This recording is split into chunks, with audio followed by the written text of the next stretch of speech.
Welcome back muli mga kaibigan sa bagong muling mga balita na ating mapapakinggan at mapapanood dito sa channel ng Bayan, ang Bayang Pinas. Dito ating matutunghayan ang mga bagay na nangyayari sa ating bansa, partikular na umano sa loob na mismo ng gobyerno at lalong-lalo na dito sa kasalukuyang administrasyon.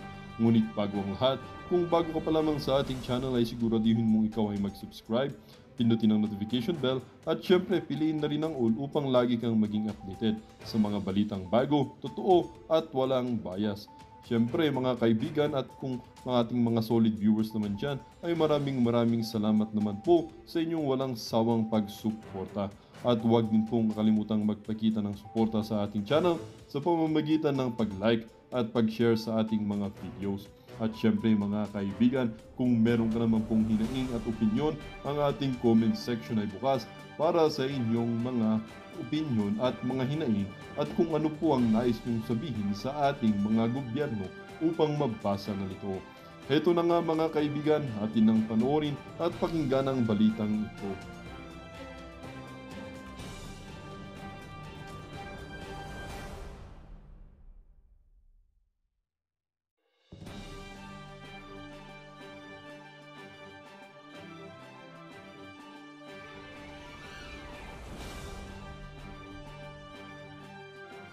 Nagtatanggol niya. Walang ginagawang krimen sa SM Mall, San Lazaro.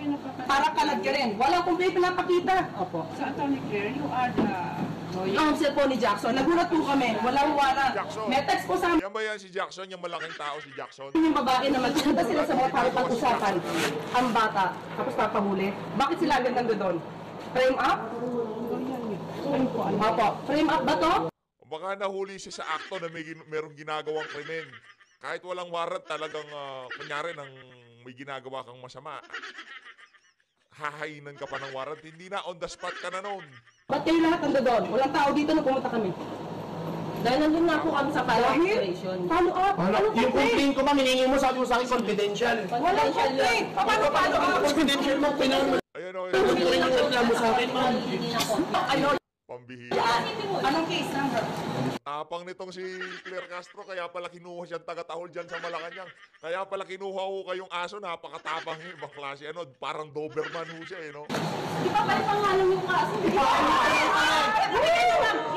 Ayan o, Claire, yan o, yung tagapagsalita ni Marcos Jr. Na-detain ho yan dahil sa pagwawala niya dyan sa Manila Police District noong 2015. Ayan o. Oy, relax ka lang.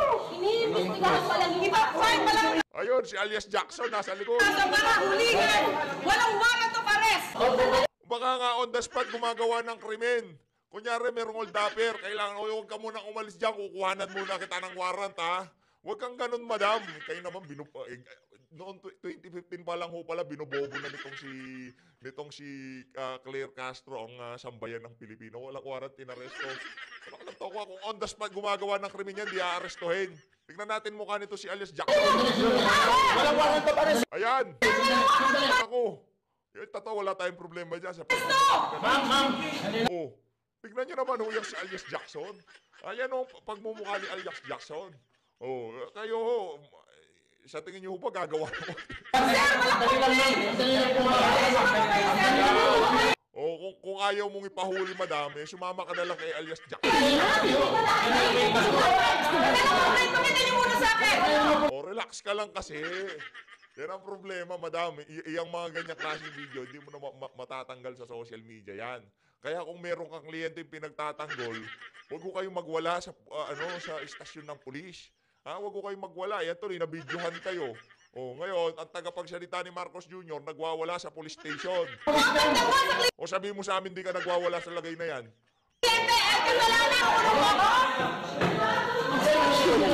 Ang tapang mo pala talaga nitong ali na to. Ngayon, kumbaga track record niya ay talagang kumbaga magiging effective siya diyan. Ika nga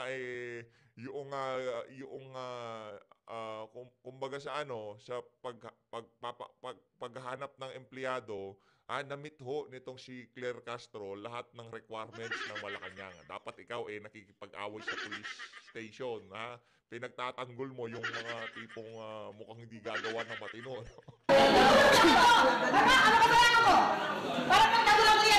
Huwag mo naman ganyanin yung mga pulis, madamang. Gano'n ka na ba kaabusado? Wala na mo, sinisigaw-sigawan mo ako. Ikaw, hindi ka naninigaw, hindi ka naninigaw ng kliyente.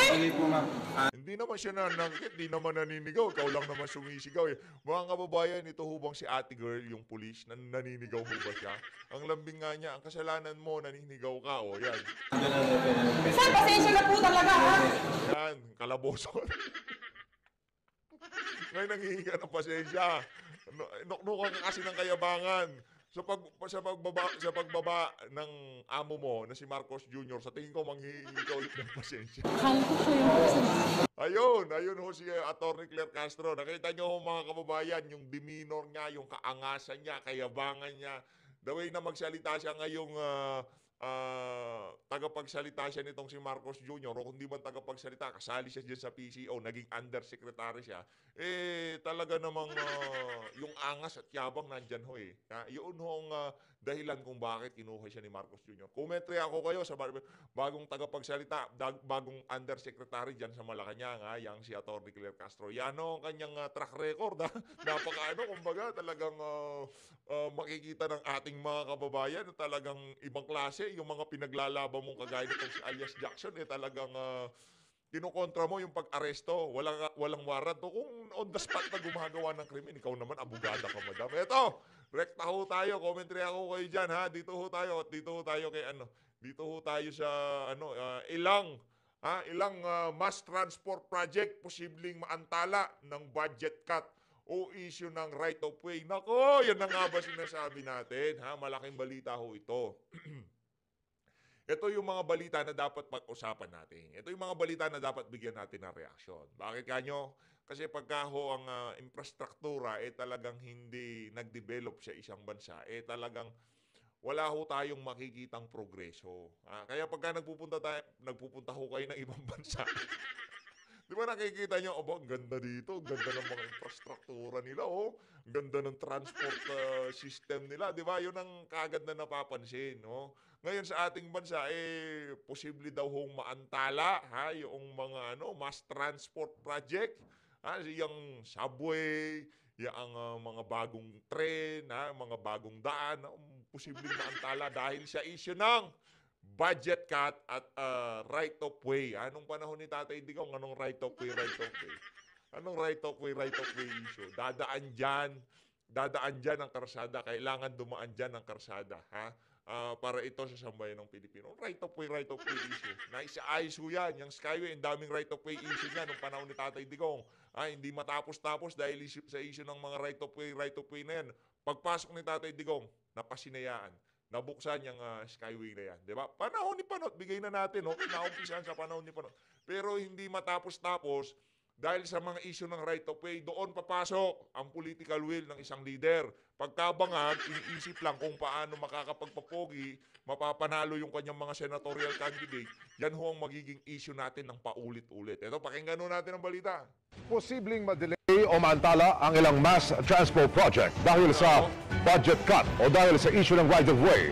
Ayon sa bagong Transportation Secretary, may mga sinita rin siya nang mag-commute kanina gamit ang EDSA busway. Nakatutok si Joseph Moro. Tulad ng pangako niya, pagka-point sa kanya, nag-commute si bagong Transportation Secretary Vince Dizon. At nang Ito naman si Secretary Vince Dizon, kala ko pa noon, magaling ka noon. Oo, kailangan ng sambayan ng Pilipino ang serbisyo mo. Sa kung ano man serbisyo ang bibigyan sa pamahalaan na to. Ang ingay ho, pasensya na ho, kababayan, ang ingay. Teka lang, ayusin natin, Medyo maingay ho, yan. Kailangan na sambayan ng Pilipino ang serbisyo nitong si Vince Dizon. Pero kung ang pinaglilungkuran mo, kagaya nitong si Marcos Jr., mag-isip-isip po kayo, Vince Dizon, Secretary Vince Dizon, kasi kitang-kita naman ho na yung mga ginagawa ng administrasyon na to, di ho natin na nakikita na para sa kapakanan ng sambayan ng Pilipino. Yung mga mass transport ho, yung mga mga proyekto na yan ho talaga makakapagpabilis sa progresyo ng isang bansa. Ngayon, meron hong problema na maantala at madelay. Sumakay siya sa EDSA bus carousel mula Ortigas hanggang sa monumento sa Caloocan. Napunan niya ang mga sirauman ng mga elevator, mga nakaharang na railing sa babaan ng mga pasahero at mga sirang orasan. Ginawa niya ito matapos ang turnover ceremony sa DOTR kaninang umaga. Sa malalaking proyektong pang-commuter na minano ni Transportation Secretary Vince Dizon kay dating Secretary Jaime Bautista sa turnover kanina, pinakamarami pang dapat tapusin ng North-South Commuter Railway o NSCR na tatakbo mula Laguna hanggang Pampanga at ang Metro Manila Sub. Yan ho, inumpisahan ho lahat yan nung panahon ni Tatay Digong ha. Mula Laguna hanggang Pampanga. Ayos. Subway project mula Valenzuela hanggang Naiya at Bikutan. Sa datos ng DOTR, wala pang 30% ang naitatayong struktura sa NSCR habang wala pang 20% ang sa Metro Manila Sub. Nako. Ito ho yung mga flagship project ni dating Pangulong Rodrigo Duterte, yung NSCR na yan, from Laguna to Pampanga. Yung subway na yan. Yan ho yung mga kumbaga makakapagbigay ng malaking kaginhawaan para sa mga commuter. Ha? Imagine, from Laguna, dire-diretso ka na, papuntang Pampanga, nakasakay ka sa tren. O yung subway na yan, di ba? Talagang madidicongest ho yung EDSA pagka ganyan nagkaroon tayo ng ganyang kagandang mass transport. Kaso ang problema, imbis na atupagin yan, yung mga proyekto kagaya ng ayuda. Yun ang pinagkakaabalahan nila. Imbis na buhusan natin ng oras, enerhiya, yung mga ganyang klaseng proyekto na sigurado makakapaghatid ng kaginhawaan sa sambayan ng Pilipino, inaatupag ho nila yung mga yung puro ayuda. Yan, yung pagbanat sa mga Duterte, pag-isip sa 2028 election. Subway. Target sana yung partial operability o yung pagpapatakbo ng ilang bahagi nitong Metro Manila Subway at yung North-South Commuter Railway Project sa taong 2028. Pero tila yung target na yon noong panahon ni Tatay Digong, 2028, dapat operational na yan. Bago bababa itong si Bangag, meron ho siyang ipapamanang napakagandang regalo sa sambayan ng Pilipino. Pero dahil sa kabangagan itong si Marcos Jr., 30%, 17% ang natapos. Anak ng tokwa, para pa lang ho tayong nagga-groundbreaking dyan sa mga proyekto. nalalagay na yan sa alanganin dahil sa ilang problema sa budget at mga legal na issue. Ayon sa DOTR, tinapyasan na hanggang 80% ang pondo para sa mga foreign assistance projects ng DOTR sa 2025 na budget. Malaki-laki ho ang tinapyas para dito sa mga foreign assisted project kagaya ng subway at ng tren mula Laguna hanggang Pampanga. Malaki-laki ho. May 37 billion. 80% of your budget is huge. No, it's a big problem. No, and kailangan ho nating malaman ngayon kung saan dinala nitong Bangag administration na to yung pondong tinapyas nila, at mamaya papakinggan ho natin yan sa interview nitong si Manong Ted dito kay DOTR Secretary Vince Dizon. But as you said, meron naman sa program, so we're going to have to work with the Department of Finance and the Department of Budget to see how we. Ang simple lang Ang simple lang ho ang gagawin nitong si Marcos Jr. Proyekto, itutuloy. Yun lang ho. Wala ka nang iisipin O, nandiyan ang proyekto. Okay na, naumpisa na yan kay Digong. Kay dating Pangulo Rodrigo Duterte. Si Tatay Diggs nga, naumpisan sa panahon ni Panot yung Skyway. Anong ginawa niya? Tinapos niya kasi alam niya, makakagaan yun sa buhay ng sambayanan. Pagka pumupunta ho kayo ngayon kung galing kayong norte, dire-diretso na yan. Pagka pupunta kayo ng airport, kung may susunduin kayo, Skyway kayo. Bilis, di ba? Dahil ho doon, hindi yung politika o kung sino nag-umpisa, hindi ho yun Kasi maiiwang stigma sa utak ng sambayan ng Pilipino. Inumpisahan yan ng panahon ni Digong. Di ba? Ganun ho Pero si Tatay Digong, di ho niya inisip yun Kahit naumpisahan niya ang panahon nitong si Panot, tatapusin natin yan. Gagawin natin ang lahat para matapos yung mga legal na issue dyan o yung budget o kung ano pa man. Private public partnership. Diba? Ganun ang ginagawa nila nung panahon ni Tatay Digong, PPP. Kaya ang bibilis matapos ng mga proyekto. Pero dito, hindi na natin alam kung anong ginagawa ng administration na to sa mga proyekto na yan, no? Tuloy. We can save 2025. Nadiskaril din sa pag-arangkada ng NCR ang pagbili ng right-of-way o mga lupang dadaanan nito na may nakatira mga informal settler. Ayon kasi sa Department of Justice, hindi pinapayagan ng Republic Act 10725 ang pagbabayad sa mga informal settler na sisirain ng mga bahay. Ang kaso, kondisyon ng mga pautang para sa proyekto na dapat bayaran ang mga nakatira sa daraanan ng proyekto, informal settler man o hindi. I already talked to DOJ Undersecretary a few weeks ago, and they said we can get exemptions on these. No? We will do everything we can to speed things up, no? Because that's the order of the President. Plano ring isa pribado ang operasyon ng MRT-3 at EDSA busway sa susunod na taon. Sa tuloy pa rin PUV modernization naman, kailangan aniyang bigyang pansin pa rin ang abot 20% ng mga jeepney driver at operator na hindi sumali sa programa. Less than 20%, buhay yung pinag-usapan natin doon. No? Buhay ng mga tao yun. So, hindi po less than 20% yun, hindi natin sila papakinggan. Nauna nang ipinagpaliban ni Dizon ang pagpapatupad ng cashless na transaksyon sa mga expressway. Pero sabi ng SMC Infrastructure, kailangan ng cashless at contactless toll collection para sa target ng Transportation Department na mapag-isa ang sistema ng dalawang toll operator. Does cashless mean zero, meaning isasara lahat ng barrier to people who have no RFID reader or whose RFID reader has zero or negative balance. So we will have to see. We will have to work with the toll operators. Ayun na nga mga kababayan, konektado pa rin ho sa balita na yan. Pakinggan ho natin ang naging talakayan nitong si Sir Ted Pailon at nitong si Sir Vince Dizon dyan sa programa niya kaninang umaga. Pakinggan ho natin ito mga kababayan. Ito ho kasi mga issue na talagang kailangan natin talakayin ito. Bakit naaantala? Saan napupunta yung pondo? Sino yung mga dapat tumatrabaho? Ito yung mga dapat na malaman ng ating mga kababayan. Yung budget, yung mga proyekto na dapat sana matatapos. Meron ng meron ng tawag dito. Ang ingay, no?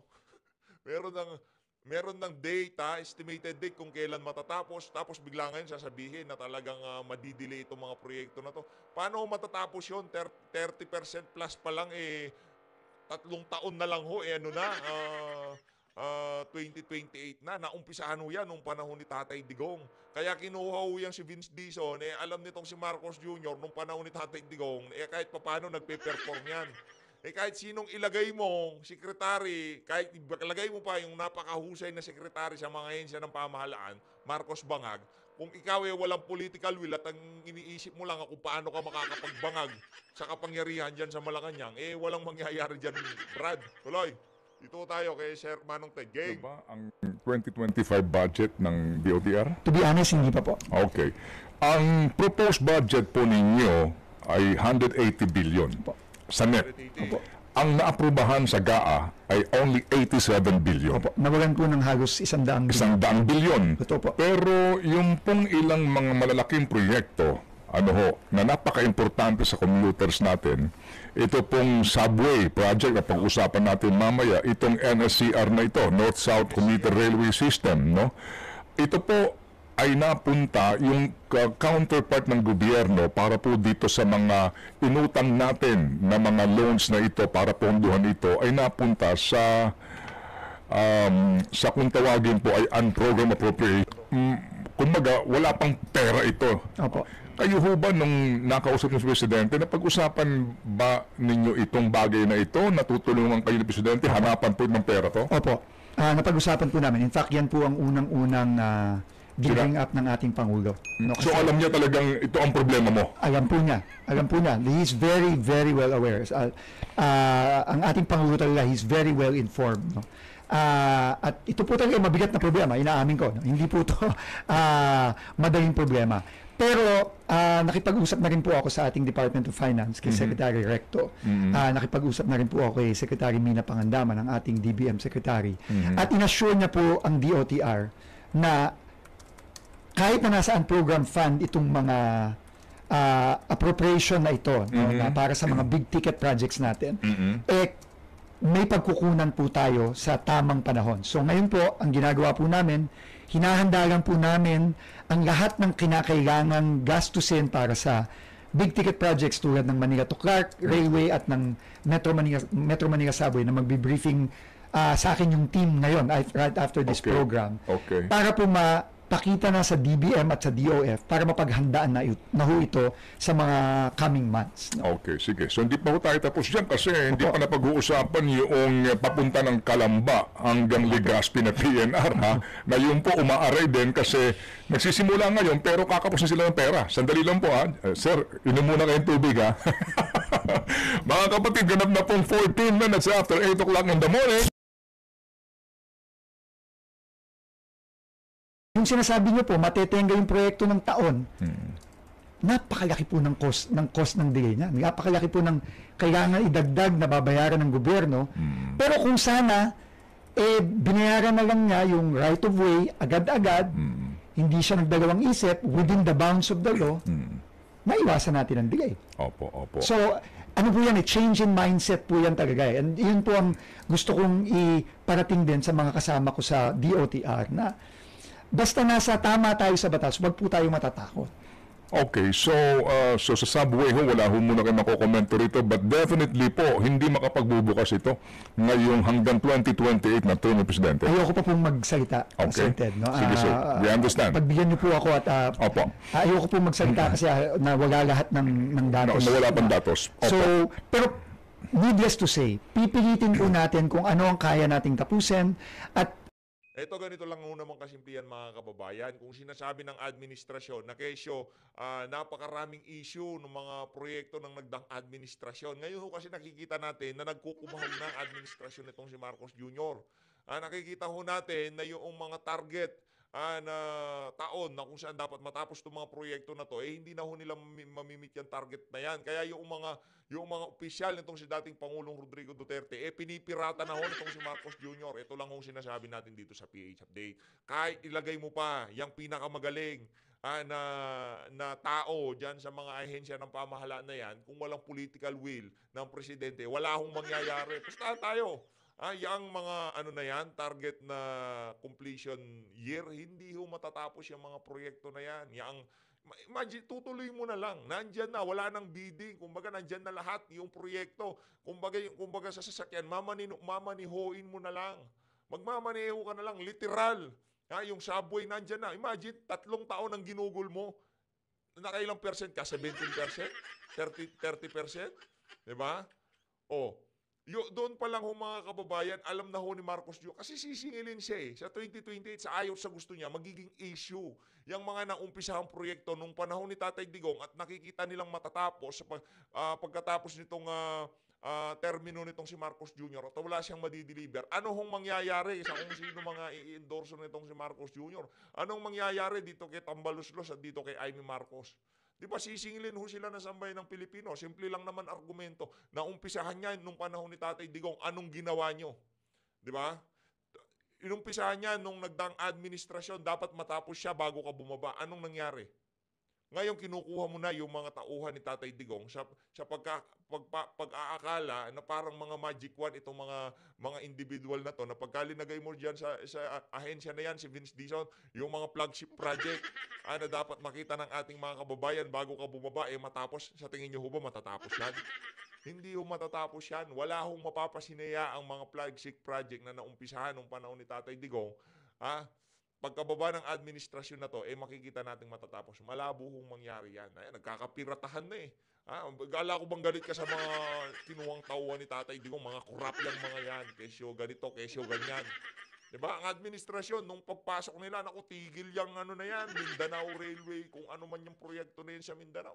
Meron tayong issue sa mga kontraktor, kesyo mga Chinese. Diba?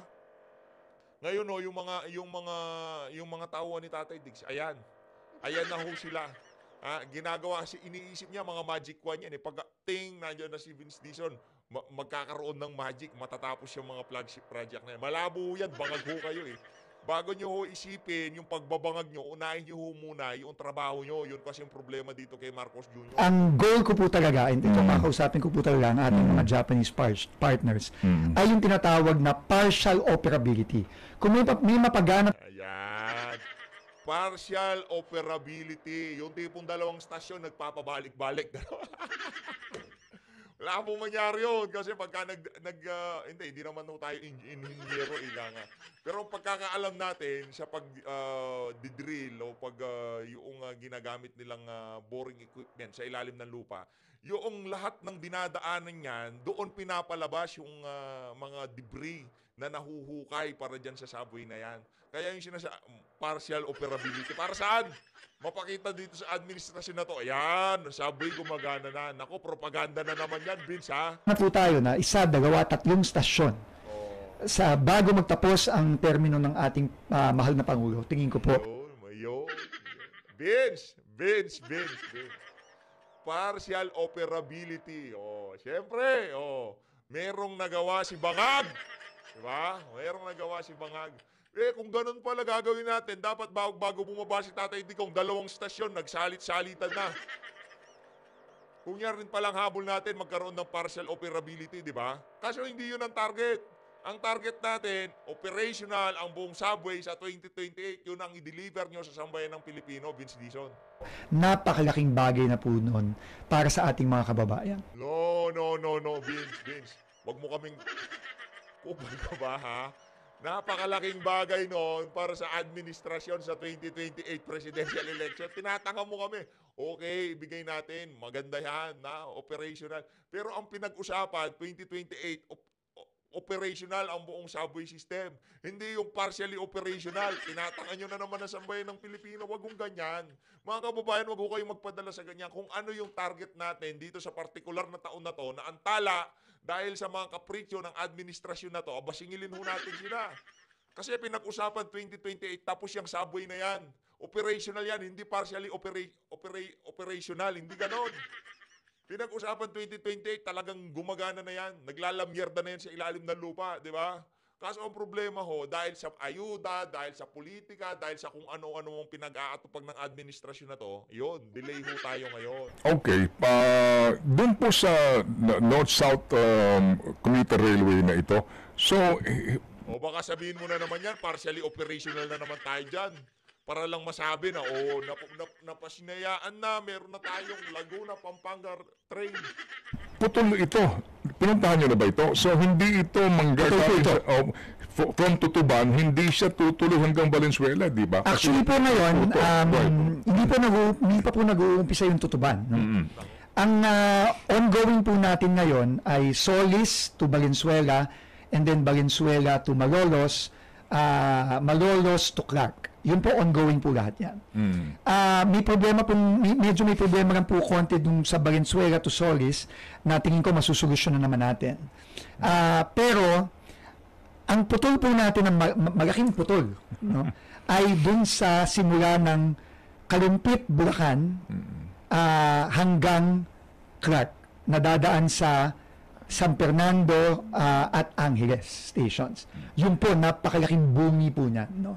At right of way, ang pinakamalaking problema po niyan. So, ako po yung makikipag-ugnayan. In fact, bukas po may meeting ako sa ating magaling na mayor ng Angeles City, si Mayor Pogi Gasatin. Kasi po, malaking portion nung bunge, nandun sa Angeles City. No? Meron ding malaking portion ng bunge sa San Fernando at meron ding malaki sa Kalumpit, Bulacan. So, yan po kumbaga sa... Kung gera po, kung i-compare natin sa gera to, yan pong tatlong yan ang battleground municipality, cities and municipality. Okay. Para sa Manila to Clark. Kalumpit, Bulacan, San Fernando City, Pampanga, Angeles City, Pampanga. Pero yung bunge na importante rin, yung dapat ko-connect sa Tutuban. Kasi paano ka makaka-connect papunta ng Bicol kung hindi ka dadaan ng Tutuban? Tama po. Yung bunge na yun, ang balita ko kasi na mukhang hindi talaga magagawa ng paraan yun? Right now po, wala pa po akong naririnig na solusyon sa ating mga... Ilang kilometro lang ito, Sek? Maiksi po yan. Baka po ano lang yan eh. Baka po nasa 2-3 kilometro lang yan. Napakaiksi po yan. Pero, again, ang problema mo nga, yung sikip nung daan, no? Kasi tatandaan po natin, no, dati po may release diyan, di ba? Yung nakakaiyak na Sir Ted eh. Okay. Di ba tayong unang-unang trend sa Asia, the Mortis to Bicol tayo eh, di ba ho? So, pero unfortunately yung north side talaga pong nawala na yan eh. Nawala na yung right of way na yan. Halos, no? So, talagang kailangan na po natin talagang linisin yan. So, maghanap po tayo ng solusyon. Pero ako po kasi, ang akin pong utak po kasi, ano ba yung Pwede mong gawin ngayon. pinakamabilis na magagawa natin ngayon? Opo. And then, sige, planuhin natin yung mga hindi pa nasisimulan, pero mag-focus muna tayo sa magagawa na natin ngayon. Okay, opo. Ito pong ongoing na PNR construction, papunta po galing ng